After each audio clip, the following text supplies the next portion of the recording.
Welcome to The Confident Networker with your host, Simone Douglas. In each insightful episode, she chats with one of the leading people from the BNI and business world. This week on the Confident Networker podcast, I am joined by the tall and somewhat legendary Craig Parry from Crown Money. I'm trying to slouch to get down to your level. Yeah, but Getting both of us in the shot is a little bit awkward, I must say. So Craig, thanks for joining me today. You're welcome. Thanks for having me. You have been in BNI for a little while. You're a member at BNI Storm, who meets on a Wednesday. Yes. How long have you been in BNI for? I think just coming up to 5 years now. So Okay. I think 5 years in October. So Yeah. very excited to get my 5-year pin, and it's been a great journey for me. And we've had a lot of my visitors become members. So it's I've brought a few people on board to join the group as well along the way. So it's we've got a great group, very good culture, and we've worked really hard on that. So 5 years is a long time in business too. How has your business changed and evolved over the last 5 years? Can you tell us a bit about what you guys do and who your ideal clients are? Sure. Yeah, the business, we're a mortgage broking business. So we hold the residential mortgage broking seat in BNI Storm. Like any other mortgage broker, we've got a panel of lenders, but we have a heavy focus on debt reduction for our clients. And I think that's really what's sort of us apart from a lot of the other mortgage brokers in BNI, and we're really big on providing education, and I think the members of BNI Storm see that, which is really great. So they see a different perspective of what we're trying to do to help our clients move forward financially and help them pay off their debts as quickly as possible. So it's been a great journey with BNI, and I've really enjoyed my time there. And it's given me a lot of friendships, plus also business. And it would be hard for me to give it up. I use BNI as my marketing arm. We don't market our business really whatsoever because we're a 100% referral based business. Referral partners and from our current clients. So BNI has been a fantastic source of revenue, plus also, I guess, referral partner leads for our business to ensure that we can continue to grow, which we are doing now. And we're looking to put on 10 brokers nationally across the country. We've got 3 here now in South Australia. So, our business has evolved from, my brother, myself, and then now it's progressing up. And, we're going through a national expansion. And you guys took out an award not that long ago, am I right? Yeah, we did. I was lucky enough last year. I was lucky enough to do the 2020 SA Broker of the Year for Finshaw, which is our aggregator firm. This year we were finalists for 4, so Best Mortgage Broker in South Australia, Best Customer Service, and Best Independent Office, my apologies, 3, in South Australia. And we were lucky enough to take out the Best Independent Mortgage Broking Office in South Australia under 5 staff. That's pretty impressive. We were very, very happy. The team put a lot of work in, and I guess, just giving back to our clients as much as we can. And we know it's a service-based industry, so we try and do as much as we can to educate our clients and give them back the information they need to make better financial decisions. Sure. So you're saying you're a 100% referral-based business. Do you know what percentage of your new business comes from BNI? My God. Well, we did this statistic, actually, so I do know. I do know this. So for South Australia, not the national business, but for South Australia alone, 67% of my business comes through BNI. That's huge. Which is, you've really got to track it, because it's, it's not only the initial referral you get, there's tier 2, tier 3s, and that continues to build, and that actually compounds in our business, and it has, it's really, I looked at it at the 4-year mark, and I thought, let's break down the numbers, because I'm in finance. Let's see what it's actually really doing. And I was truly amazed as opposed to, how much revenue is actually coming through the door. But you've really got to measure it to make sure that you understand exactly how much benefit you are getting from your membership. So it's been a great journey. I feel year 4 to year 5, it's almost like doubled.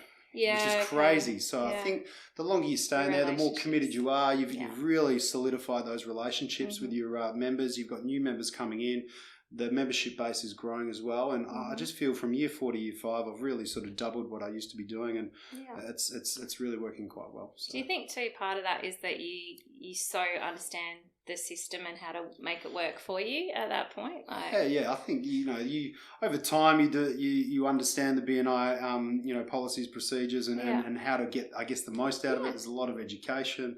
We've got the obviously university now for BNI, so I think there's a lot more being put back into BNI, which I really appreciate. There's a lot more money being spent to invest to ensure that it's obviously one of the best networking businesses around the globe. Yeah, absolutely. Why is networking important to your business? Well, if I go back on what I was saying previously, it's the only part of our business which we're marketing. Yeah. So it's a huge part of our business. I mean, we're all about warm referrals, and as we know in BNI, that is what happens in BNI. It is a warm referral. It's not a lead. Our industry, there's got to be a lot of trust there. You're dealing with the biggest debt in people's lives financially. It is a burden on them. So, there's got to be a lot of trust there.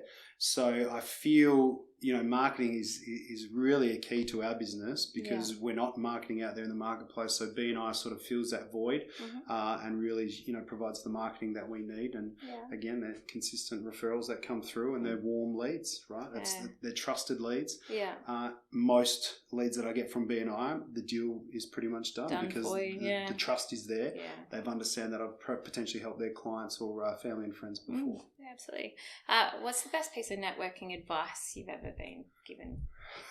The best piece of networking advice I've ever been given is don't ask, don't get, which sort of relates to give as gain a little bit, essentially. So I'm always a big believer if you're not asking people, whether that be for the work or for a potential referral, making yourself known, then I don't feel you're going to get the work. So that was probably the one line that I consistently remember.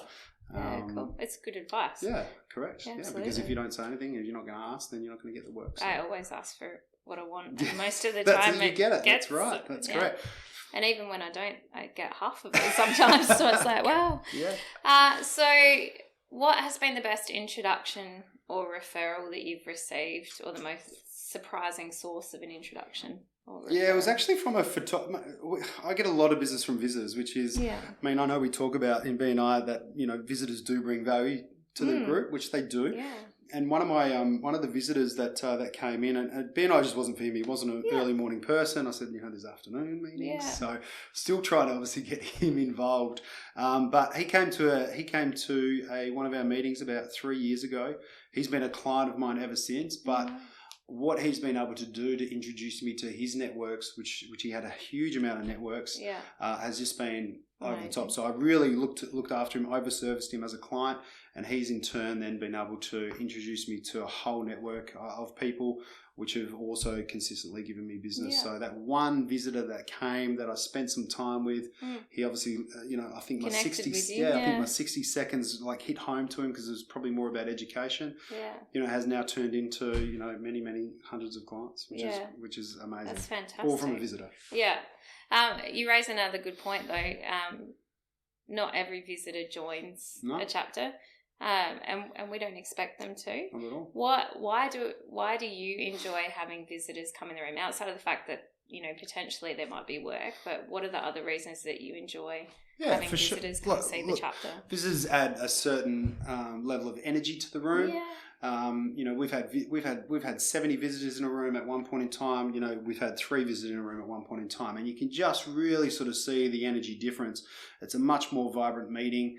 Everyone's really excited because the visitors want to know what we do as members. The members want to know what the visitors do. So I think if anything, I think the visitors add a lot of value, not only if they want to turn into a membership and continue to grow their business or start that journey, but also they add a lot of value to the room and the energy, which is really what grows BNI essentially. Is there value that the members add to visitors outside of just being able to service their needs? Yeah, well, we've had constant feedback from visitors that have stood up when we say, "Hey, how was the experience? What did you feel? Did you like it?" The number of visitors that have stood up in our chapter and have said, this is great. I've now got 30 people that I can actually go, right, I need an electrician. And so they're actually using people within the group because they haven't had that network involved, but they've liked the group, they've liked the culture that we've created. So they instantly, you know, have a list of 30 trusted people. Yeah, trusted people that they can go to. So, but as I said, it's not for everyone. No. But again, there's a lot of value for visitors to come, not only from their perspective, but also from the members. Well, and I think also if you... I've had a lot of people visit chapters who have relocated from interstate. Yes. Particularly now, pandemic South Australia, we're in a good place. We're safe, touch wood. Won't touch the wood. But yeah, it's I think, you know, if you're brand new to town or brand new to business, visiting a BNI chapter is a great opportunity just to create the beginnings of a network too, even if you join or don't. Correct. And, you know, I'm from WA originally, been here about 16 years now, but, you know, I love, if I'm interstate, I will try and get to a chapter just to see the difference between the states, because I mean every chapter is different. They've got a different culture, of course. There's a different size of group. So if I ever get the opportunity when I'm traveling, which is not a lot now, but when we hopefully go back to normality, it's always good to get along to other states chapters. Yeah, absolutely. If you were speaking to someone who was in the finance industry or a broker who said that they'd been invited to this BNI thing. You know, there's an event and they're not sure, and maybe they're not morning people and, you know, they're not sure. What advice would you give them? Speak to Simone first, if you're in South Australia. Yeah. We're actually trying to fill a seat right now for one of our brokers. It is, look, it's a highly regarded seat in BNI. There's a lot of value that comes from it that we've found anyway as a business, and you know, and we're now looking to put, you know, fill our brokers in other seats, which is, it's hard to come by. But I think anyone that's looking, especially from the finance industry, mortgage broking industry, the high credit category seats, you just need to get in, go to a meeting, visit, see what you feel. You know, there's not only morning meetings, we have afternoon meetings, lunchtime meetings. So there's, if you're a mortgage broker, I would suggest that this is going to be the best thing for you to really scale your business quite quickly, develop the relationships, and you'll be on your way. Yeah. Do mortgage broking seats open up very often in chapters once they're taken? Can I tell you my story personally? Because when I was trying to get into BNI nearly 5 years ago, again, lack of seats, of course, even back then. And so I went to 3 or 4 chapters just to get a feel for the culture. I think that's really important. You need to understand which group you're trying to go into and if it's the right vibe for you. I found BNI Storm. They had a mortgage broker already, unfortunately, but you know, they were opening that seat up. So I think 26 mortgage brokers came that visitor day, and they shortlisted to 6. Wow. And then they said to the 6, whoever's going to bring the most value over the next couple of weeks, you know, will obtain the seat. And that was fair enough. And I just thought, I can't miss this opportunity. I think I had 19 visitors in a 2 to 3 week period. So I just thought, look, I've got to show this group my networks, you know, and I really sort of put myself out there and won the seat, thank God. And here we are 5 years later. That makes sense. Now, it wouldn't be much of a BNI podcast if I didn't ask you who your ideal referral was. So if there was somebody listening today who could help you take your business to the next level by just, you know, having a conversation, having a coffee with them, who would you love to sit down and have coffee with? Okay, I've got 3. Okay, if I'm allowed, I'm going to try and burn through them very quickly. So first, the people we actually want to help, like if we're talking business to consumer here, anyone that's looking to help pay down their mortgage debt, if they feel like they're spinning the wheels, they continue to keep refinancing every 3 to 4 years like the average Australian does. Banks are resetting their clock. So anyone that feels like their debt's not coming down quick enough and they've got a home loan and they want to pay it down quicker, please come and see us. We're debt reduction specialists. We've been doing this for 19 years. From a B2B, accountants are really great from us. They've got a trusted network of clients. And then essentially any real estate agents, property managers, you know, financial planners. I had a third one, didn't I? You had a third one. Third one, sorry, my apologies. We're looking to grow our business, of course. We're looking to put on more brokers. So any, I guess, HR managers or anyone that's out there, recruitment agencies that feel that they've got, you know, the right candidates that would love to reach out to me, please do so. Okay, well, Craig, thanks very much for joining us. You're welcome. Thank you. If you have been listening and you are local and in Adelaide and you fit any of those people that we've just described, BNI Storm meets on a Wednesday morning. Craig would love to host you over breakfast. So the link will be in the information about the podcast. Alternatively, if you are national, by all means reach out and I can put you in touch with Craig for a virtual coffee. Perfect. So yeah, thanks Thank again. you for having me, Simone. Really appreciate it. Thank you for listening to The Confident Networker. You can find more episodes and information at bnian.com.au/podcast.